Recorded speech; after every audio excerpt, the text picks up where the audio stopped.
everybody, and welcome to the fourth installment of our G.I. Joe breakdowns, taking a look at the characters and toys that are in every episode, plus kind of giving you a rundown of what the episode's about. Did you guys know that there were two different versions of the original Hiss tank? Look at the numbers there, 788, they're written in white, and on this version, they're written in red. Because one version was sent to toy stores, like Toys R Us, KB Toys, things like that. And the other version was sent through the mail. Mail-away orders were a big thing back then. You could save up points, and you could get vehicles. But generally, the vehicles in the mail did not come with an action figure. So those are the two different versions you could get back in the day. And I loved Hiss Tank so much that I got as many as I could get. Even got the reissue in the 90s. I guess it was early 2000s, right? Get down too close to that lava and it's Barbecue City. I'm John, and this fourth installment of the G.I. Joe A Real American Hero miniseries from 1983 is titled The Mass Device Part 4. Duel in the Devil's Cauldron. In this episode, Timber clones himself. We don't have time to spare, boy. Gung Ho gets punched. Yo,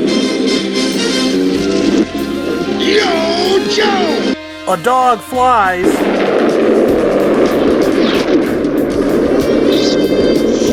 Scarlet blows up everything with one arrow.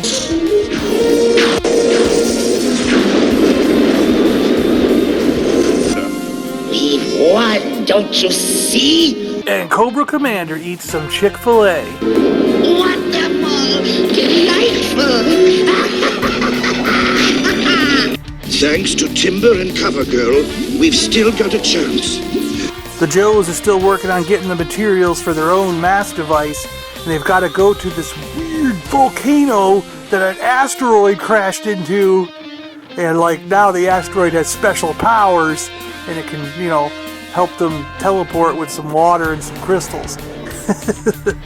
It remains there still, in a deadly sea of red-hot lava. High in the sky, going high. Gung-Ho Joe is going low. So yeah, the whole thing is basically G.I. Joe versus Cobra going after a giant meteor that's inside a volcano. This episode is chock full of characters. We got CoverGirl and Timber. Good boy. Liquid can filter fumes. And by the way, how does everybody even know what Timber's name is? Because, Snake Eyes doesn't talk. So, who told everybody that Timber's name was Timber? Because suddenly they all know. Timber, you're my kind of wolf. We got Snake Eyes. Snake Eyes, the homing device. Prepare to receive transmission. Gung Ho. Will you get out of the picture, Gung Ho? Sorry, Stock. They're kind of cute, Better than an electric train set. Duke and Scarlet. I wouldn't use that weapon unless your insurance is paid up. Clutch. Condition white? Like in White Flag? No way! Stalker. And surrender as directed by Cobra. Breaker. You're putting this on, right, Stalk? You where are you going? Come off it, Stalker. Short Fuse and Steeler. Wow, far out! What you see? Who do you think I see, for Pete's sake? And Tripwire's flying the helicopter in this scene. Ace. Oh, what we've got here is a game of dirty pool with a capital D for Destro. Rock and Roll. Step into the clear, Destro, if you've got the guts. Wild Bill. This is Wilder and the Bronco with the cactus saddle. The Baroness. They have taken far too much time as it is. Got Cobra Commander and Destro. Where are you going? I've arranged a banquet. Toys in this episode we want to highlight are the Sky Striker jet is back. The Sky Striker was the best planed toy ever made. Dragonfly helicopter. Pushing out faster than a field mouse at a Tomcat picnic. Had a Dragonfly as a kid with Wild Bill, and it's one of those things that I so wish I still had. It is incredible. During the mobilization of G.I. Joe forces, we see the Vamp Jeep. The Vamp, just like the Hiss, you could get as a mail-away or in stores. Mobat Tank. The Mobat Tank was battery operated. It drove on its own. It was so cool. And the Wolverine makes an appearance again. And there's sort of a Rattler in here. It's not really the Rattler. Because I think they didn't finalize the design of Cobra's plane until the the actual series in 1985. So in here we get like a Rattler type plane. So this isn't really the Rattler, but it sort of is, right? We got some weird stuff in this one too. Like I don't know if it's called weird science, but maybe this becomes a thing. The weird science part of the episode. The first one's not really weird science, but like Cobra really has shoddy equipment. Cobra Commander just kicks the computer and the thing sparks and explodes. Like, jeez. But these are definitely weird science ones. Somehow water stops the laser beam from hitting the city. It's headed right for us. This is the end! It's curtains. Oh no! The end of the world!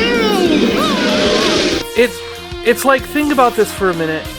If you launch a rocket from a launch pad and the rocket's in the air, and then I come up and destroy the launch pad, the rocket, the missile rocket, whatever that's in the air, isn't going to suddenly not hit the target just because the launch pad is blown up.